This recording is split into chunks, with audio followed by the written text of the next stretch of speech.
예, 할렐루야.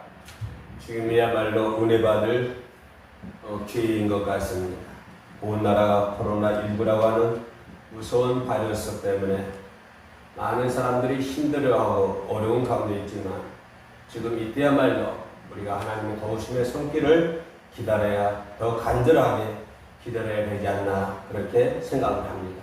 그렇기 때문에 지금이야말로 더 은혜 받을 수 있는 기회입니다. 임명성사 모르는 날이 다물어 누지 마시고 지금 이 순간에 이 시기에 우리는 하나님의 손길에 도움을 구하고 은혜 받을 수 있는 귀한 시기인 줄로 믿습니다. 오늘 성경 말씀 빌립보서 2장 14, 15, 16절 가운데서 원망과 시기가 없게 하라고 하는 제목으로 잠시 말씀을 묵상해 보도록 하겠습니다. 많은 가정들이 화평하게 살기를 원합니다. 그리고 많은 가정들이 행복하게 살기를 원합니다. 또 그러기 위해서 많은 공을 들이고 많이 노력을 하며 최선의 삶을 살고 있습니다. 그래서 보면은 그 가정이 행복하고 단란한 가정을 보면 왠지 내 마음도 기쁘고 하나님께 감사가 나오게 되는 것입니다.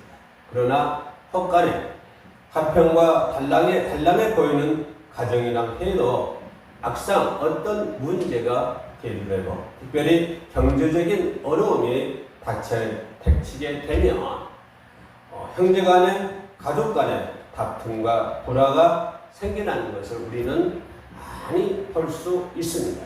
그리고 우리 주변에서 그러한 일들이 심상치 않게 나타나는 것을 볼 수가 있습니다.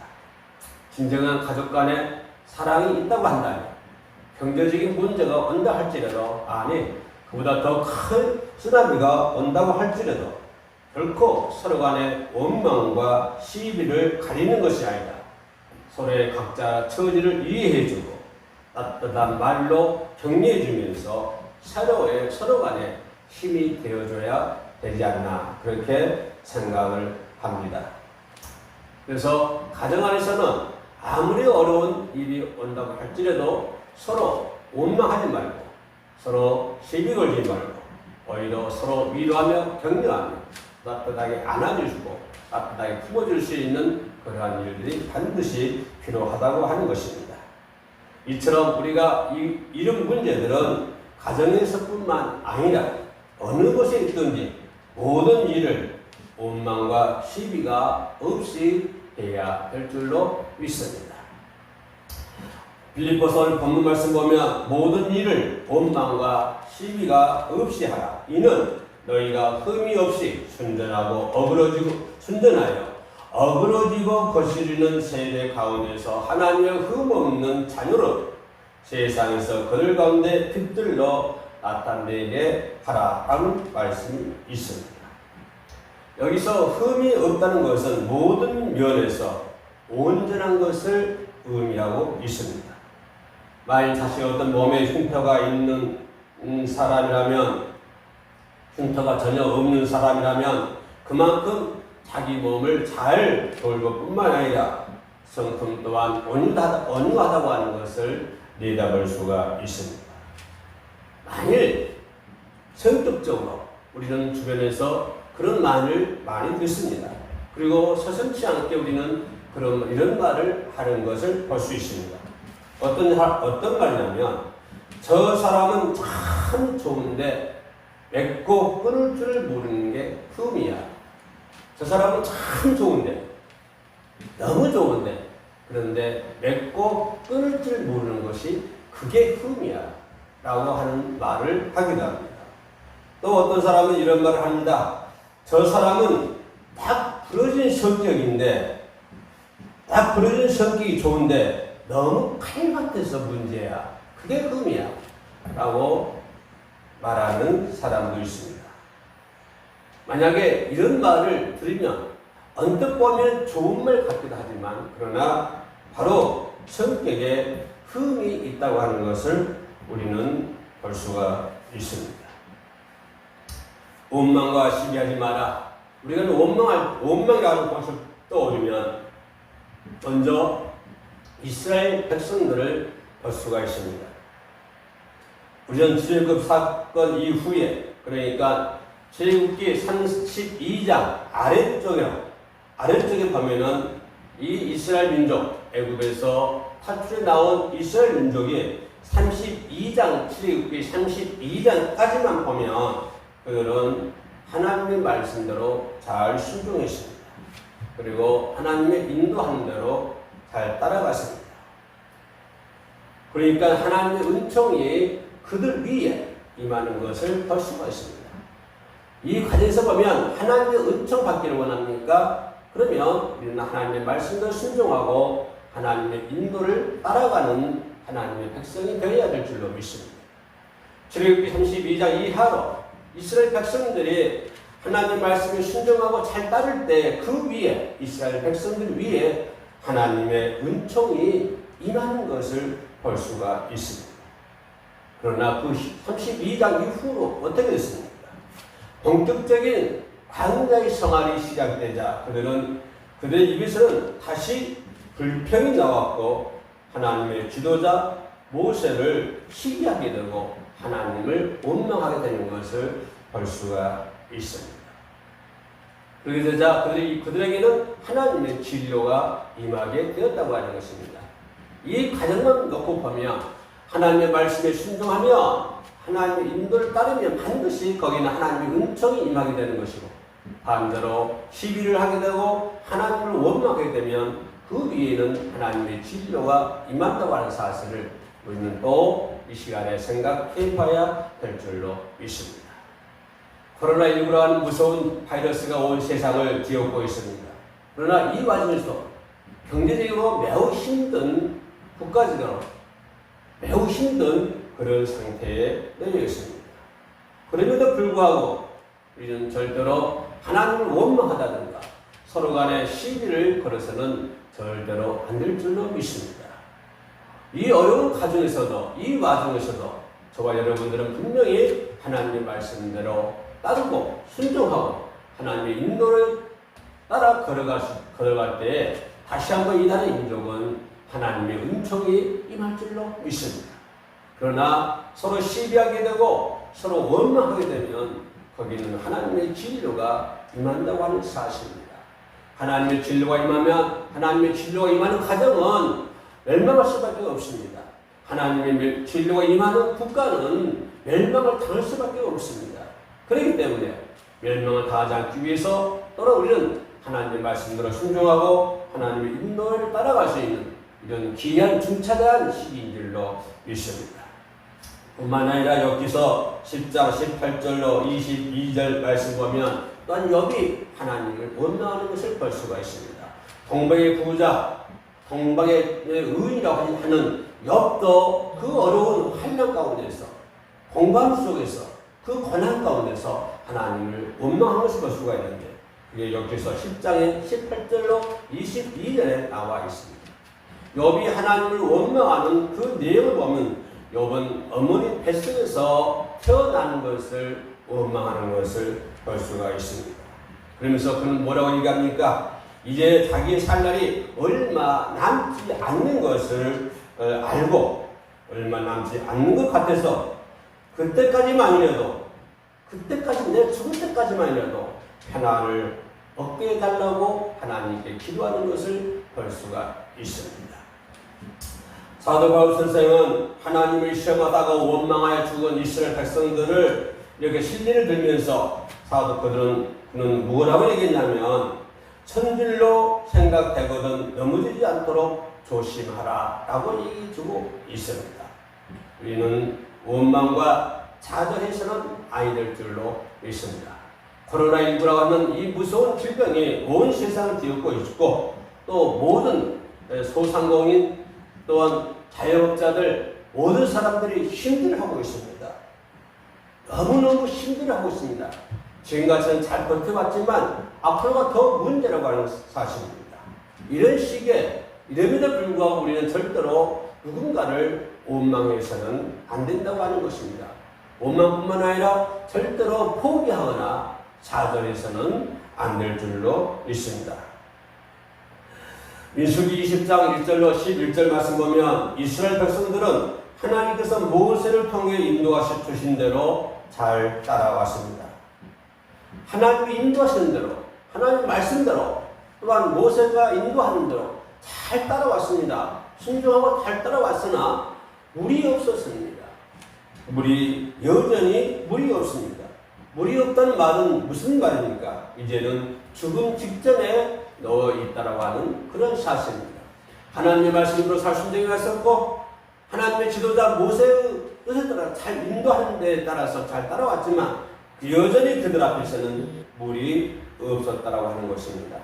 아버지의 말씀대로 순종을 했고, 하나님의 뜻에 따라서 움직여 왔지만, 그럼에도 불구하고 그들 앞에는 여전히 물이 말랐다고 하는 것입니다. 물이 말랐다고 하는 것은 그들은 이제 죽음 직전에 놓여 있다고 하는 것입니다. 그래서 그들은 하나님을 원망합니다. 하나님은 우리들을 이곳까지 오게 해서 죽게 만드는구나 라고 하나님을 원망하며 모세를 원망하는 것을 볼 수가 있습니다. 우리는 그 마음을 이해할 수 있습니다. 헤아릴 수 있습니다.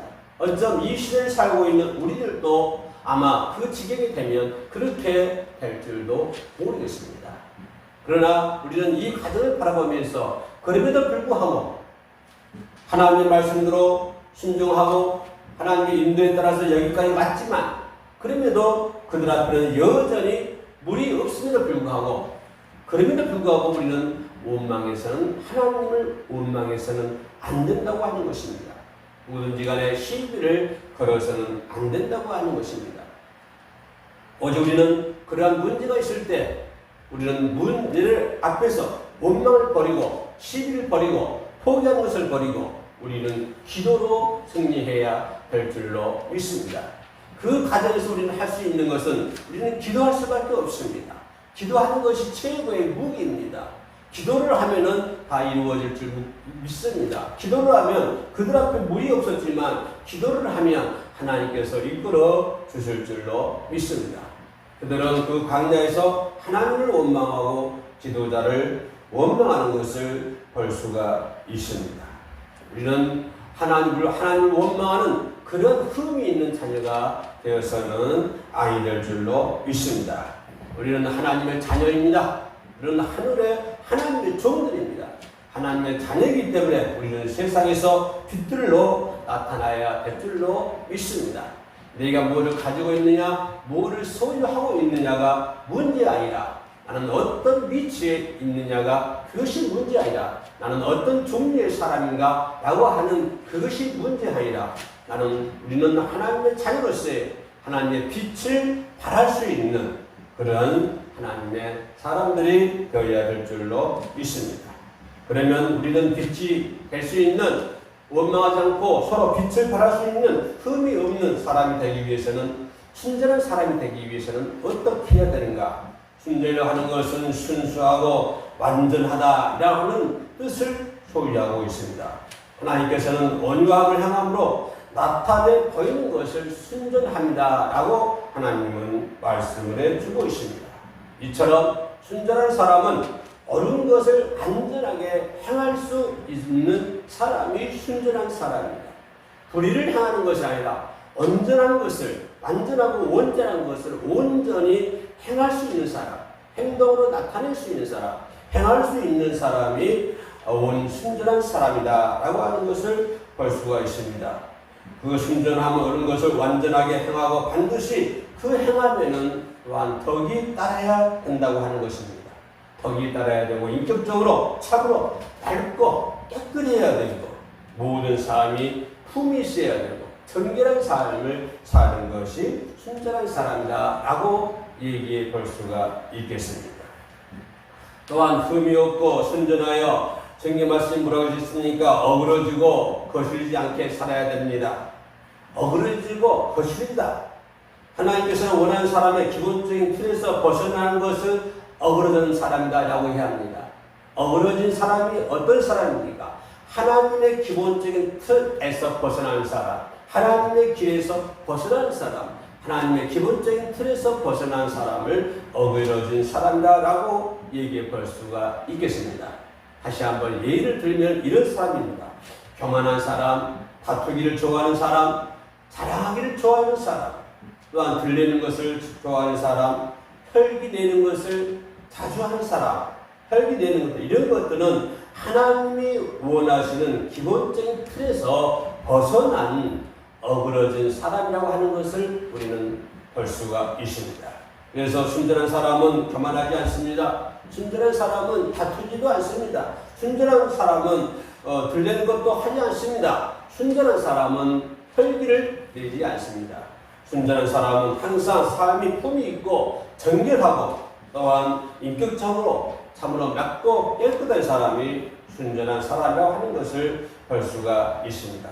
그러면 어그러진 사람들은 교만한 사람이고 다투는 사람이고 들레기를 좋아하는 사람이고 혈기를 좋아하는 사람이 거실이 어그러진 사람이다 라고 한다면 또 본문에서는 뭐라고 했습니까? 또한 거스른 사람이다 라고 했습니다. 거스리라고 하는 것은 어떤 것을 의미하는 것일까요? 이것은 자기 위치를 벗어나는 것을 거스리는 사람이다 라고 얘기합니다. 하나님의 틀 안에 있는 사람들, 자기가 서 있어야 할 위치에서 벗어나는 사람을 거스리는 사람이다 라고 얘기를 합니다. 목사는 목사의 위치에 서 있어야 됩니다.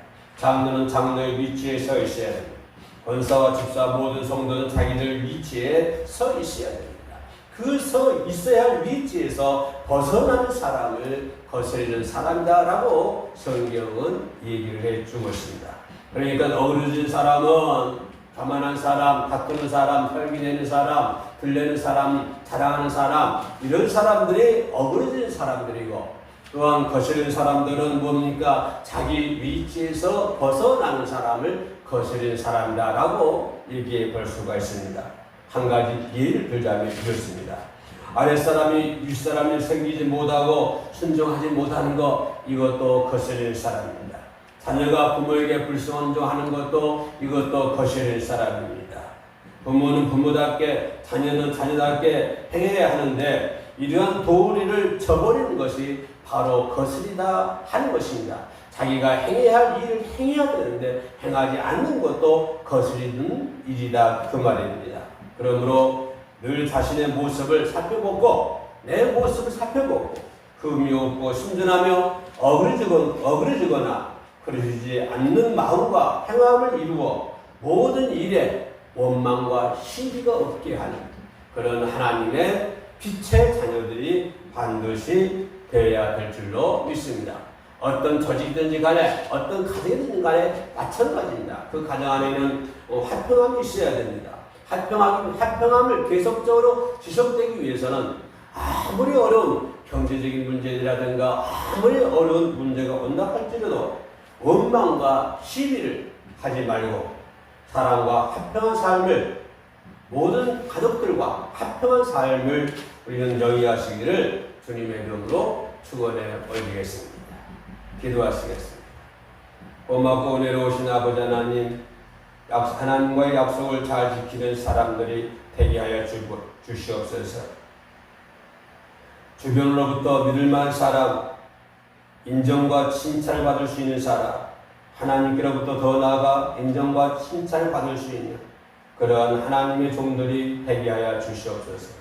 순전한 삶을 살게 하시고 거스리거나 어그러지는 삶을 하지 않도록 하나님께서 이끌어 주옵소서. 예수님의 이름으로 기도드리옵나이다. 아멘.